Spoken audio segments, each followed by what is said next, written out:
Hello students, I am Professor Neeta Fulchand Gaikwad. Welcome in our free education channel English Master. Let's learn the science textbook series of class 8. This is the lesson number 5 inside the atom and this is the part 3. So I have already taught and uploaded part 1 and part 2. Check the link in the description box below. वहाँ पर अगर आप click करोगे उस link पर सो playlist है वो class 8 science text book series का सारे लेक्चर्स आपको वहाँ पर मिल जाएंगे. एंड यस आज हम पढ़ेंगे इनसाइड द एटम का ये पार्ट 3. लेक्चर थोड़ा लेंदी है, आपको डिटेल में एक्सप्लेन करने के लिए थोड़ा सा समय लगता है, इसके लिए I have divided this lecture into 3 parts. So let's learn the part 3 with full explanation in Hindi. Thanks a lot for your love and support to our English Master channel. Keep supporting. So चलिए students शुरुआत कर देते हैं. Can you recall यानी कि थोड़ा याद कीजिए. Use the following molecular formula to determine the valence size of H Cl OS and CBRINA. ठीक है. सो ये जो सूत्र है, ठीक है, नीचे दिए गए अनुसूत्र का उपयोग कर इनकी संयोजकता निश्चित करनी है. Molecular formula H2 HC1 H2O H2S NH3 CH4 HBr HI NaH. ठीक है, ये क्या है? मोलिकुलर फॉर्मूला यानी अनुसूत्र है. ठीक है. Helium atom contains 2 electrons which are accommodated in the first shell K. जैसे कि यहाँ पर बताया गया है कि हेलियम, ओके, कि हेलियम के परमाणु में 2 इलेक्ट्रॉन होते हैं और वे के इस पहले कवच में समाविष्ट होते हैं. इससे पहले के 2 पार्ट्स आप देख लीजिएगा. अगर आप 2 पार्ट्स नहीं देखोगे तो आपको ये थर्ड वाला पार्ट समझ में नहीं आएगा. सी द टेबल 5.7. ओके, सो जो हमने पहले के लेक्चर में जो ओके टेबल 5.7 हमको देखना है, तो उसमें जो डिटेल्स हमने पढ़ी थी, helium has only one K shell that contains electron and the same is also the outermost shell. यानी कि हीलियम में इलेक्ट्रॉनों का केवल एक के कवच है और वही बाह्यतम कवच भी है. The electron capacity 2n2 of के शेल इज 2 और के कवच की इलेक्ट्रॉन धारकता 2n2 यानी 2 है. This indicate that the outermost shell of helium is completely filled. और ये यही दिखाता है कि हेलियम का इलेक्ट्रॉन द्विक कहते हैं. It is said that helium has an electron duplet. और इसे ही हीलियम का क्या कहते हैं? इलेक्ट्रॉन द्विक कहते हैं. The electronic configuration of the inert gas neon contains an L. Okay, so यहाँ पर ये बोला गया है कि नियॉन इस निष्क्रिय गैस के इलेक्ट्रॉनिक स्वरूपन में के व एल ये 2 कवच होते हैं, जिसमें एल यह संयोजकता का कवच है. L is valence shell of neon.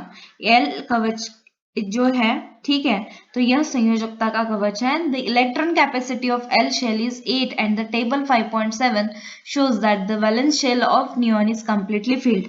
L कवच की इलेक्ट्रॉन धारकता 8 है और तालिका जो 5.7 जो हमारा आप पहले लेक्चर में, आप पार्ट 2 में आप देखो, वहां पर आपको वो टेबल मिलेगा.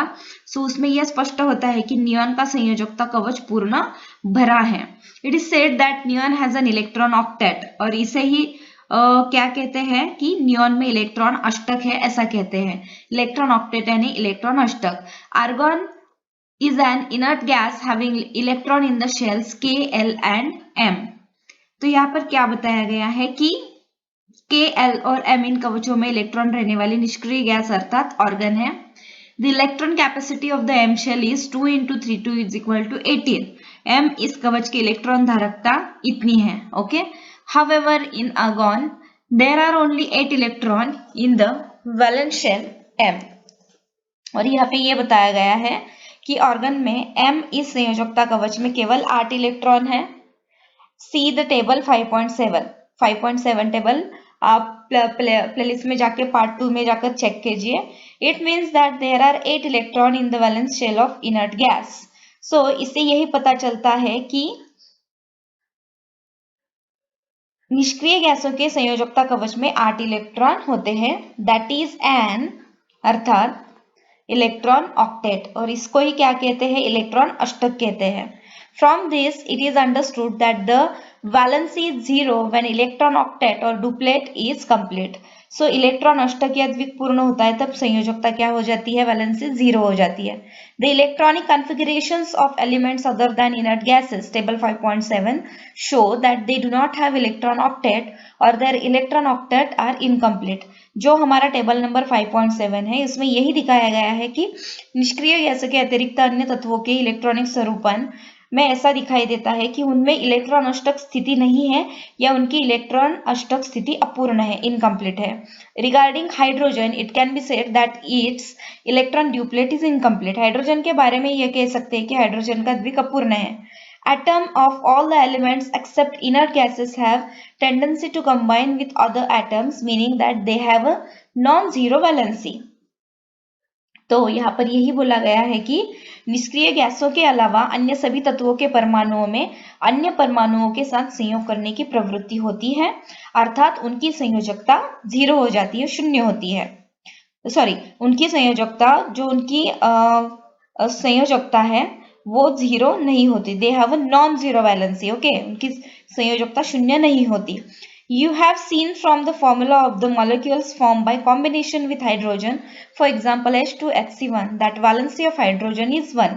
इससे क्या पता चलता है, हाइड्रोजन के संयोग से बनने वाले अणुओं के सूत्रों से हाइड्रोजन की संयोजकता 1 होती है, यह हमने देखा है. The electronic configuration of hydrogen shows that there is 1 electron less than the complete duplet state.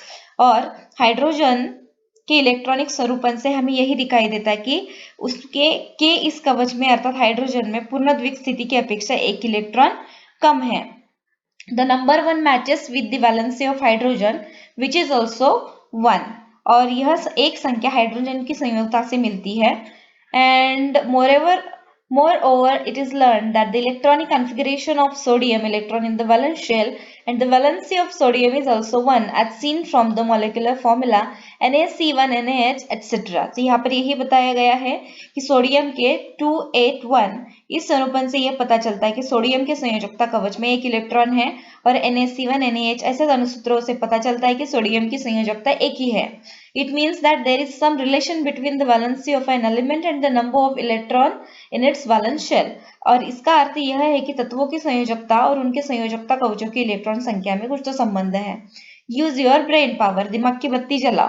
The following table 5.9 shows molecular formula of compounds formed by some elements. जैसे कि यहाँ पर बताया गया है कि मैं आपको वापस से बता देती हूँ कि ये जो टेबल नंबर 5.9 है, ओके, जो हमने इससे पहले जो हम अभी आगे पढ़ने वाले हैं. ओके, सो उस टेबल में देखते हैं कि क्या हमको पढ़ना है कि उसमें कुछ तत्वों से बने जो कंपाउंड्स हैं उनके अणुसूत्र दिए गए हैं. Formula of compounds. Okay, write the valency of the respective element obtained from them and also their electronic configuration and the number of their valence electron in the empty spaces. तो यहाँ पे क्या बताया गया है कि इसके आधार पर उन तत्वों की संयोजकता, उस तत्व का इलेक्ट्रॉनिक स्वरूपन और उनकी संयोजकता इलेक्ट्रॉन संख्या हमें उस टेबल में फिलअप करनी है.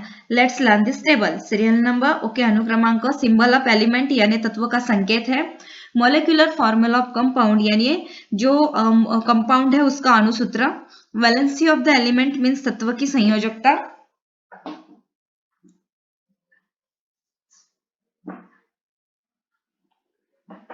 Then electronic configuration of the element यानी तत्व का इलेक्ट्रॉनिक स्वरूपन, नंबर ऑफ वैलेंस इलेक्ट्रॉनिक यानी तत्व की संयोजकता इलेक्ट्रॉन संख्या x.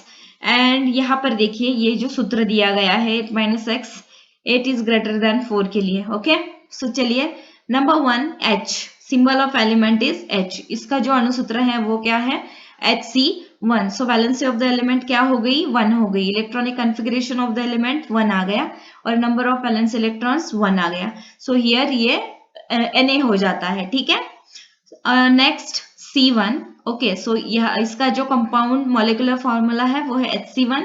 तत्व की संयोजकता क्या हो जाएगी, 1. Electronic configuration of the element is 287. Number of valence electronics 7. और यहाँ पर एज लाइक इट 8 - x यानी कि 8 से हमें क्या माइनस करना है, यहाँ पर जो नंबर ऑफ वैलेंस इलेक्ट्रॉन है वो, तो इसका जो ठीक है, सो ये फॉर्मूला में यहाँ पर नंबर 1 आ जाएगा. सो लाइक दिस ये बाकी के जो सिंबल ऑफ एलिमेंट्स दिए हैं सो इसको कहते हैं 5.9 relationship between valence and electronic configuration, संयोजकता तथा इलेक्ट्रॉनिक स्वरूपन में संबंध। सो आपको ये लिखना है, okay, you have to fill up this. Use your brain power students, जो कि आपको खुद से करवाने के लिए बोला है। सो वो मैं आपको यहाँ पर at the time of teaching solve नहीं करके दूंगी, क्योंकि आपको भी प्रयास करना चाहिए। You have to try to solve the questions. So अगर आप ट्राई करोगे तभी आप क्वेश्चंस अच्छी तरह से समझ पाओगे और एग्जाम में आपको हेल्प होगी। Okay, use your brain power, यानी दिमाग की बत्ती जलाओ। In table 5.9 column you have written identified valency from its molecular formula, यानी कि अभी जो हमने टेबल पढ़ा उसमें फोर्थ जो कॉलम था वहां पर हमने क्या देखा है कि जो कंपाउंड है उसकी जो अणुसूत्र है उसके आधार तत्वों पर की प्राप्ति की संयोजकता हमने लिखी। Number 1, when the number of the valence electrons in an element x is 4 or less than 4 does x match with the valency of that element। जब तत्व की संयोजकता इलेक्ट्रॉन संख्या x का मान 4 या 4 से कम है तब x का मान तत्व की संयोजकता से मेल खाता है क्या, ये आपको ढूंढना है। Number 2, when the number of the valence electrons in an element x is 4 or more than 4 does 8 minus x match with the valency of that element। जब x का मान 4 या 4 से अधिक है तब ये जो फॉर्मूला है 8 minus x, इसका मूल्य तत्व की संयोजकता से मेल खाता है क्या। How many electrons are use to complete the octet, और या ये तत्व का इलेक्ट्रॉन अष्टक पूर्ण होने के लिए कितने इलेक्ट्रॉन कम है। From this you will learn that there is a general relationship between the valency of an element and its electronic configuration as shown below।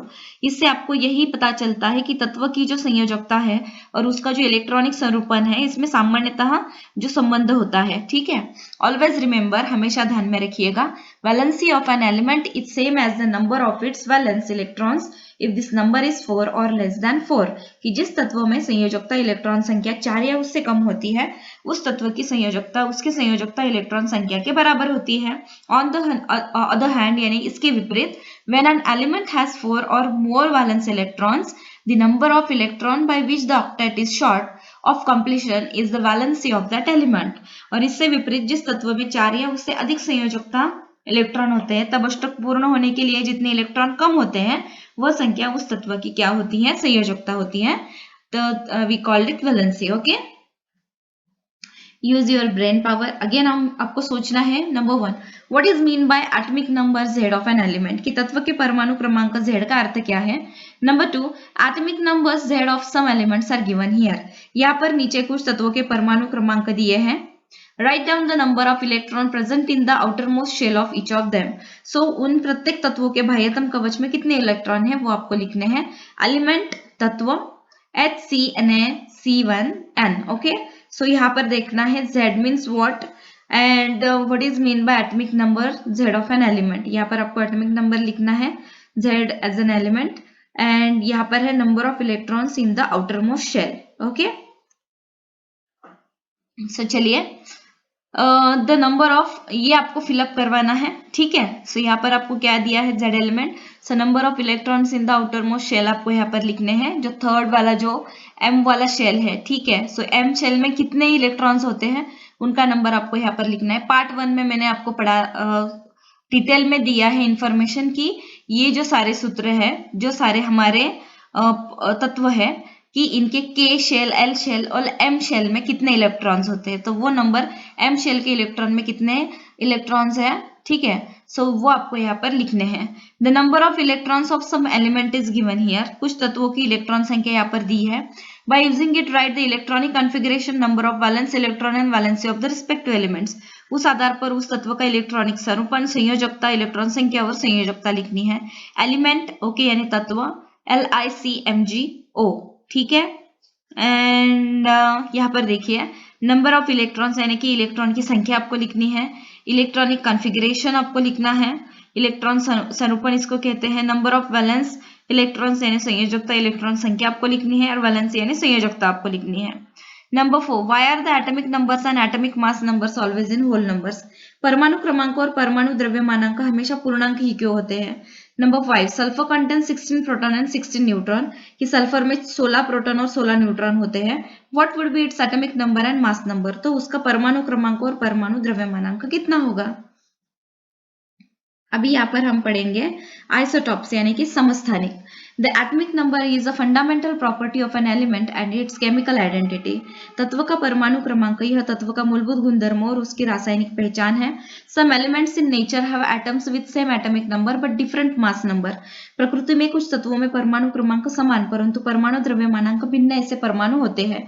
Such atom of the same element having different mass number are called isotopes. तो ये जो परमाणु होते हैं कि तत्व के ऐसे भिन्न परमाणु द्रव्यमानांक वाले परमाणुओं को समस्थानिक है।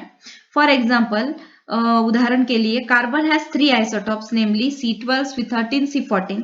कि यहाँ पर दिया गया है उदाहरण कि समस्थानिकों के परमाणु द्रव्यमानांक यहाँ पर देखिए क्या होगा। So the isotope is also represented by another method, जो लिखने की मेथड है समस्थानिक, that is 12/C, 13/C and 14/C, like this. Okay, so the isotopes have same proton number but different neutron number.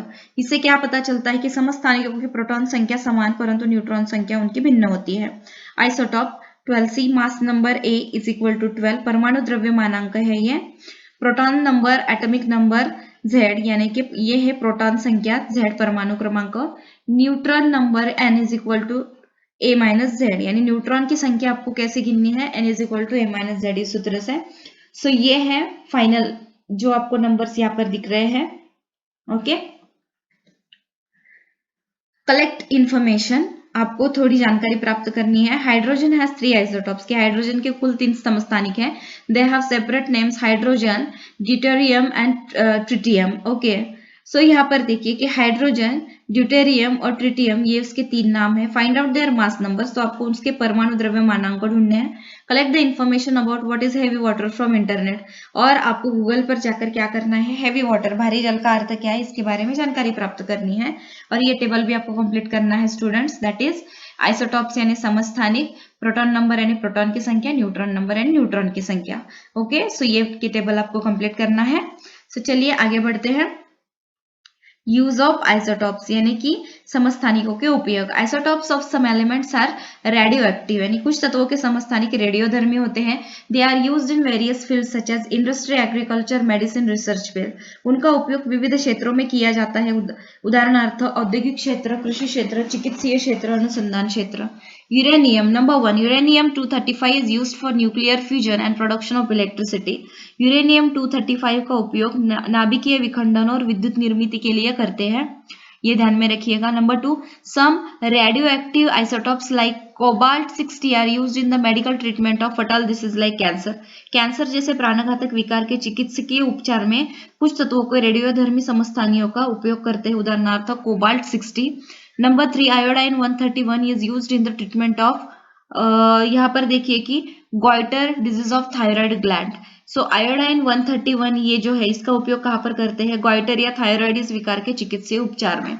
Number 4, the radioactive isotopes are used for detection of cracks, leakage in the underground pipes, example sodium 24। रेडियोधर्मी तत्वों के समस्थानियों का उपयोग जमीन के नीचे से जाने वाली नालिकाओं में दरार खोजने के लिए करते हैं, जैसे कि sodium 24।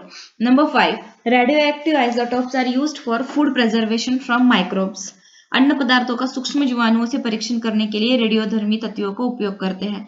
Number 6, the radioactive isotope C14 is used for determining the age of archaeological objects. Archaeological objects यानी पुरातन वस्तुएं। C14 का रेडियोधर्मी समस्थानिक का उपयोग पुरातन वस्तुओं की आयु निश्चित करने के लिए करते हैं।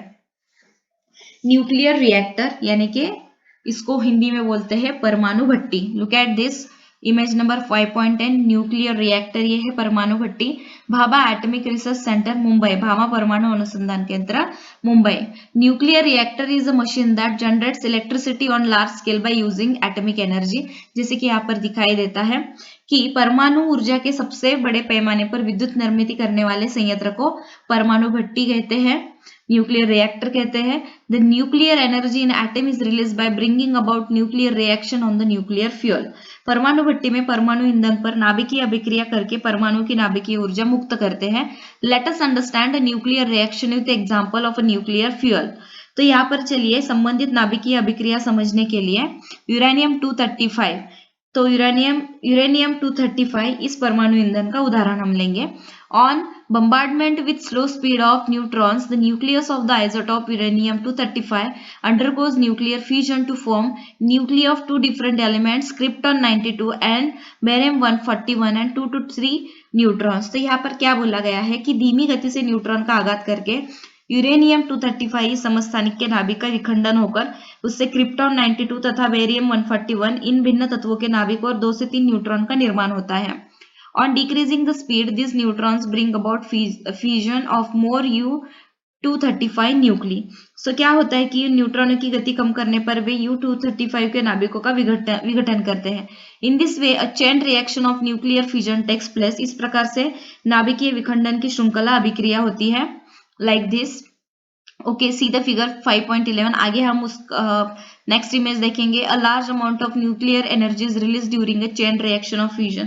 यानी कि 5.11 में दिखाई दिया गया है कि नाभिक से बड़े पैमाने पर नाभिकीय ऊर्जा अर्थात परमाणु ऊर्जा मुक्त होती है। The chain reaction is kept under control to prevent the probable explosion. तो संभावित विस्फोट टालने के लिए श्रृंखला अभिक्रिया नियंत्रित रखते हैं। यहाँ पर देखिए, this is the image number 5.11। Uranium 235 disintegration यानी कि विखंडन, यूरेनियम 235 का इसको विखंडन कहते हैं। डिसइंटीग्रेशन मीन्स विखंडन। To control the chain reaction in the nuclear reactor it is necessary to decrease the speed and number of neutrons. यहाँ पर क्या बताया गया है कि परमाणु भट्टी में श्रृंखला अभिक्रिया नियंत्रित करने के लिए न्यूट्रॉनों का वेग और संख्या कम करने की आवश्यकता होती है। For this purpose the following provision is made in a nuclear reactor. इसके लिए देखिए नीचे दिए गए जो भी बातें हैं इनका उपयोग किया जाता है। नंबर 1, मॉडरेटर मीन्स संचलक या फिर मंदक इसको कहते हैं। ग्रेफाइट और heavy water is used as moderator for reducing the speed of neutrons. न्यूट्रॉनों की गति कम करने के लिए ग्रेफाइट या भारी जल का संचलक या मॉडरेटर के रूप में उपयोग किया जाता है। नंबर 2, कंट्रोलर यानी नियंत्रक। To reduce the number of neutron by absorbing them, rods of boron, cadmium, beryllium etcetera are used as controller. न्यूट्रॉनों को अवशोषित करने की संख्या कम करने के लिए बोरॉन, कैडमियम और बेरिलियम आदि की छड़ों का नियंत्रक के रूप में उपयोग करते हैं। The heat produced in the fusion process is taken out by using water as coolant. विखंडन प्रक्रिया में निर्माण होने वाली ऊष्मा पानी का शीतक, कूलेंट इसको बोलते हैं, इसके रूप में उपयोग कर इसको अलग किया जाता है। Water is transform into steam. So इससे क्या होता है, पानी से बाष्प तैयार होता है। By means of the steam turbines are driven and electricity generated. और इसी से क्या होता है, बाष्प बनाकर उस बाष्प की सहायता से टर्बाइन्स घूमते हैं और विद्युत निर्माण होती है। इन इंडिया, भारत में total 22 nuclear reactors in 8 places are functioning. भारत में 8 स्थानों के परमाणु विद्युत निर्माण केंद्रों में कुल 22 परमाणु भट्टियां कार्यान्वित है। Apsara at Bhabha atomic research centre in Mumbai is the first nuclear reactor in India. तो यहाँ पर बताया गया है कि अप्सरा यह मुंबई के भाभा परमाणु अनुसंधान केंद्र में 4 अगस्त 1956 को कार्यान्वित हुई भारत की पहली परमाणु भट्टी है। India has large reserves of the element thorium 232। और भारत में थोरियम 232 इस तत्व के भंडार के बड़े पैमाने होने के कारण therefore Indian scientists have developed a future plan for nuclear reactors based on production of isotope U-233 from TH-232। तो इसके कारण कि भारत में थोरियम 232 इस तत्व के भंडार बड़े पैमाने पर होने के कारण भारतीय वैज्ञानिकों ने आने वाले समय में TH-232 से, यानी कि इसको हम क्या कहेंगे, थोरियम 232 से U-233 यूरेनियम 233 इस समस्थानिक के निर्माण पर आधारित परमाणु भट्टियों की योजना विकसित की है। यूज ऑफ ICT, ठीक है। सो ये जो है सूचना एवं संचार प्रौद्योगिकी के साथ collect detail working information of atomic reactor from www.youtube.com and show video on the class. कि आपको क्या करनी है कि ये जो इंफॉर्मेशन है, तो collect detail working information of atomic reactor, information of atomic reactor, ठीक है। तो ये आपको यूट्यूब पे सर्च करना है और वो जो वीडियो है वो आपको आपके दोस्तों के साथ देखना है और उससे आपको बहुत ज्यादा अच्छी इंफॉर्मेशन और समझ में आएगी। आई होप कि इनसाइड द एटम, यानी कि ये जो परमाणु है, ठीक है, परमाणु के अंतर्गत परमाणु का जो अंतर्भाग है वो लेसन हमने 3 पार्ट्स में डिवाइड करके पढ़ा है। आपको समझ में आया है। नेक्स्ट लेक्चर में जल्दी ही मिलते हैं। Check all the lectures in the playlist में जो आपको in the description box below I have given the playlist link, so वो चेक करके आप सारे लेक्चर्स वहाँ पे चेक कर सकते हो। Like that I have created class eight English textbook series also. So class 1 to class 12 के लिए English textbook series already हमने लॉन्च किया है। यूनिट 1 यूनिट 2 पढ़ाकर अपलोड कर दिया है, तो आप वो भी जाकर चेक कर लो। लाइक शेयर सब्सक्राइब जरूर करना। Take care of yourself, family, friends. Thank you so much and bye bye.